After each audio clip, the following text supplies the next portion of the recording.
ओम शांति। अथक और निद्राजित। जैसे साकार रूप में ब्रह्मा बाप ने अथक और एकरस स्थिति का एग्जाम्पल बनकर दिखाया, वैसे बच्चों को भी औरों के प्रति एग्जाम्पल बनना है। जैसे स्थूल कार्य में अथक व हार्ड वर्क बनते हो, वैसे मन की स्थिति में भी ऐसे हार्ड बनो जो मन कोई भी परिस्थिति में पिघल ना जाए। इसके लिए 3 बातें सदा ध्यान पर रखो: अटूट, अटल और अथक। जब ये 3 ही बातें जीवन में होगी तो वृद्धि की लाइन क्लियर होगी और एक दूसरे के मन के भावों को सहज और स्पष्ट जान लेंगे। इसमें अलबेलापन व आलस्य के संकल्प मिक्स ना हो। इस निद्रा से निद्राजित बनो। वर्तमान समय मेजॉरिटी में विशेष 2 कमजोरियां दिखाई देती है जो अथक व निद्राजित बनने नहीं देती। एक अलबेलापन और दूसरा आलस्य। संपूर्ण विजयी बनने में अलबेलापन अथवा रॉयल रूप का आलस्य बाधक है। जो अलबेलापन और आलस्य के बस होते हैं वे स्वयं को निर्दोषी और दूसरे को दोषी बनाते रहते हैं, जिस कारण अलर्ट बनने के बजाय इजी और लेजी बन जाते हैं। वह विश्व कल्याणकारी व सर्वशक्तियों के महादानी नहीं बन सकते। इसलिए अभी इन 2 बातों को अंश रूप से भी मिटाकर अर्थक, सेवाधारी व निद्राजित बनो। जैसे कल्प पहले की यादगार में निद्राजित बनने का विशेष गुण गाया हुआ है, ऐसे अब निद्राजित व अथक बनो। जैसे निद्रा में जाने से पहले निंदा की निशानियां दिखाई देती है, उस नींद की निशानी में उबासी और अज्ञान की नींद की निशानी है उदासी। आलस्य और अलबेलापन आने से नींद का नशा चढ़ जाता है। कहावत है, जिन सोया तिन खोया। यदि किसी भी अलबेलापन के संकल्प से अपनी प्रारब्ध को व प्रत्यक्ष फल की प्राप्ति को खोते हो तो अवश्य अनेक प्रकार की निद्रा में सोते हो। इसलिए उसकी इच्छा अच्छी तरह से चेकिंग करो। स्वयं को चेंज कर बाप समान अथक और निद्राजित बनो। जो बेहद सेवा के निमित्त बनते हैं उसे स्थूल व सूक्ष्म आलस्य का नाम मात्र भी ना हो। पुरुषार्थ का भी आलस्य होता है। जब पुरुषार्थ में दिल से कष्ट होते हैं तो आलस्य आ जाता है। क्या करे, इतना ही हो सकता है, ज़्यादा नहीं हो सकता, हिम्मत नहीं, चल तो रहे हैं, कर तो रहे हैं। ये पुरुषार्थ की थकावट भी आलस्य व निद्रा की निशानी है। आलस्य वाले जल्दी थकते हैं, उमंग वाले अथक होते हैं। तो ना स्वयं पुरुषार्थ में थको, ना औरों को पुरुषार्थ में थकने दो। ऐसे बाप समान अथक और निद्राजित बनो। जैसे साकार बाप को सदा अथक देखा, ऐसे फॉलो फादर करो। पहले स्वयं के ऊपर मेहनत करो, फिर सेवा में मेहनत करो। अभी जो संकल्प आते हैं कर लेंगे, हो जाएगा। ये है आराम के संकल्पों के डनलॉप का तकिया। अब ऐसे छोड़ो, करना ही है। स्लोगन मस्तक में लिख दो, परिवर्तन हो जाएगा। जैसे भोजन करना, आराम करना निजी कार्य है। अगर 2-4 घंटे आराम करते हो तो चिंतन चलता है कि नींद कम की। ऐसे नींद को इतना आवश्यक समझते हो, ऐसे सचिंतन अर्थों की चेकिंग को भी आवश्यक समझे तो अलबेलापन की नींद से निद्राजित बन जाएंगे। जैसे लोगों को कहते हो कि सोचते सोचते समय ना बीत जाए, इसी प्रकार अपनी उन्नति के प्लान सोचने के साथ साथ प्रैक्टिकल में करने के लिए दृढ़ संकल्प करो। रोज एक विशेषता को सामने रखते हुए अपने प्लान को प्रैक्टिकल में लाओ। अपनी उन्नति के लिए रात का समय तो सभी के पास है। जैसे विशेष सर्विस के प्लान प्रैक्टिकल में लाते हो तो उन दिनों में निद्राजित बनते हो।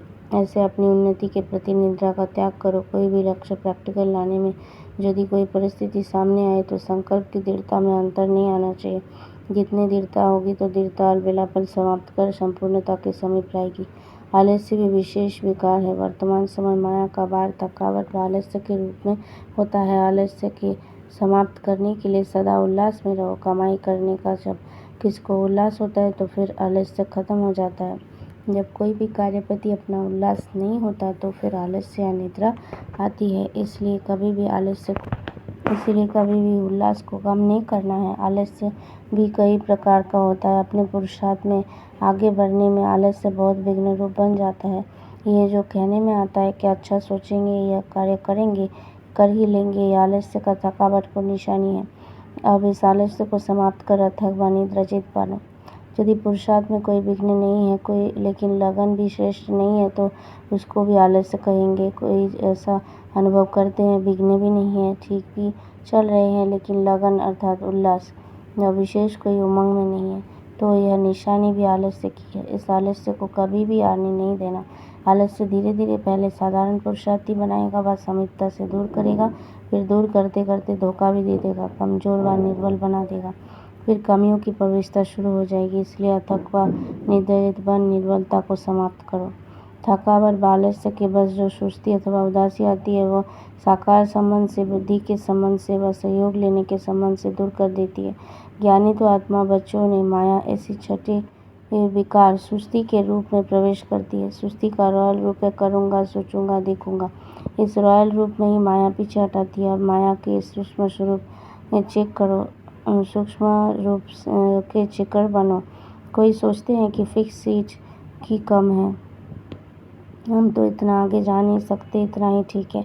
ये भी सुस्ती का ही रूप है। इसलिए अब इस रॉयल रूप की माया को चेक करके अथक निद्राजित बन हाई जंप तो प्रतिज्ञा द्वारा परिपक्वता लाओ। किसी भी प्रकार के अज्ञान को नींद कहते हैं। जागने की निशानी है जागना और पाना। सर्व प्राप्ति करने वाले सदा जागती ज्योत होंगे। जागती ज्योत बनने के लिए मुख्य धारणा चाहिए अथकपन की। जब थकावट होती है तब नींद आती है। साकार रूप में अथकपन की विशेषता सदा अनुभव की। ऐसे फॉलो फादर करने वाले सदा जागती ज्योत बनते हैं। तो चेक करो कि चलते चलते कोई भी प्रकार की थकावट अज्ञान की नींद में सुला तो नहीं देती है। अनेक प्रकार की निद्रा से निद्राजीत बनो। सुस्ती का मीठा रूप आलस्य है। पुरुषार्थी जीवन में आलस्य और अलबेलापन आना ही निद्रा है। बुद्धि में ज्ञान ज़्यादा आ जाता है तो उसमें और भी अलबेले हो जाते हैं। तो अपने को कम समझदार समझने से वह फिर भी तीव्र पुरुषार्थ करते हैं, लेकिन जो स्वयं को ज़्यादा समझदार समझते हैं वह ज़्यादा अलबेले हो जाते हैं। उसे पुरुषार्थ की तड़पन नहीं रहती, उनमें अपने आप से तृप्त हो जाते। सोचते हैं ज्ञान तो समझ लिया, सर्विस तो कर ही रहे हैं, चल ही रहे हैं। इस रूप से तृप्त आत्मा नहीं बनना है। पुरुषार्थ में तड़प होनी चाहिए। अभी ढीला और मीठा पुरुषार्थ छोड़ा, थक और निद्राजित बन शांति रूप में स्थित हो शक्तिशाली पुरुषार्थ करो। संगम युगी ब्राह्मणों के संस्कार त्याग के हैं, अब इन संस्कारों के मर्ज करो। आराम पसंदी के संस्कार ब्राह्मण करके संस्कार नहीं। जैसे लौकिक पढ़ाई में जैसे चिंता होती है उसकी नींद फिर जाती है, वही पास होते हैं। जो आराम पसंद होते वो पास नहीं हो सकते। यहाँ भी पुरुषार्थ को चिंता लग जानी चाहिए। शुभ चिंतन की संपूर्ण बनने की, कमजोरी को दूर करने की चिंता हो। जो संकल्प करते हो उसे रोज रिवाइज करो। हमेशा ख्याल रहे कि छोटा सा दाग भी मेरी वैल्यू कम कर देगा, इसलिए एक भी दाग ना हो। ये चिंतन चिंता के रूप में हो तो पुरुषार्थ में अथक व निद्राजित बन जाएंगे, अलबेलापन समाप्त हो जाएगा। लगन की अग्नि को प्रज्वलित करने के लिए दृढ़ संकल्प की तीली चाहिए। दृढ़ संकल्प करो कि मर जाएंगे, मिट जाएंगे, लेकिन बाप समान बनकर ही दिखाएंगे। ऐसे नहीं बनना तो चाहिए, बन ही जाएंगे। पुरुषार्थ तो कर ही रहे हैं। ये सोचना एक प्रकार की बुझी हुई तीली है। ये संकल्प रूपी बीज दृढ़ता रूपी सार संपन्न नहीं है। इस कारण जो फल की आशा रखते हो, वह भविष्य सोचते हो, वह पूर्ण नहीं हो पाता। चलते चलते मेहनत ज़्यादा, प्राप्ति कम कर देखते हो तो दिल शिकस्त हो जाते हो।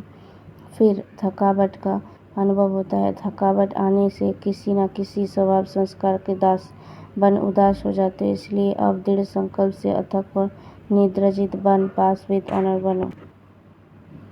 सदा अथक बनने के लिए बाप दादा द्वारा मिली हुई एक गोल्डन वर्शंस की गिफ्ट को सदा याद रखो।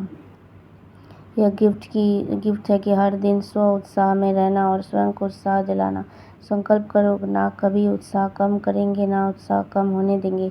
जिसे स्थूल व्रत रखते हो उसमें भी भूख प्यास लगती है तो भी व्रत नहीं छोड़ते, चाहे बेहोश भी क्यों ना हो जाए तो यह भी व्रत लो। कोई भी समस्या आ जाए, कोई उत्साह को मिटाने वाला आ जाए, लेकिन ना उत्साह छोड़ेंगे ना रोका काम कराएंगे, बढ़ेंगे और बढ़ाएंगे। इसी संकल्प से सदा उत्सव होते रहेंगे, मेले व सेमिनार होते रहेंगे, कभी थकावट फील नहीं होगी।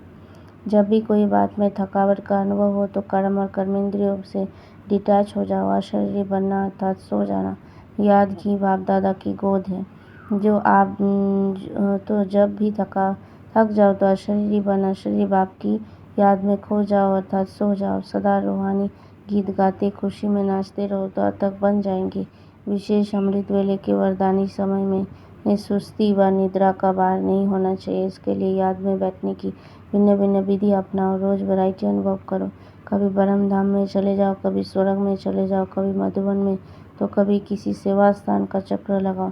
वैरायटी होने से रमणीकता में आ जाएंगे, सुस्ती व थकावट भाग जाएगी। ओम शांति।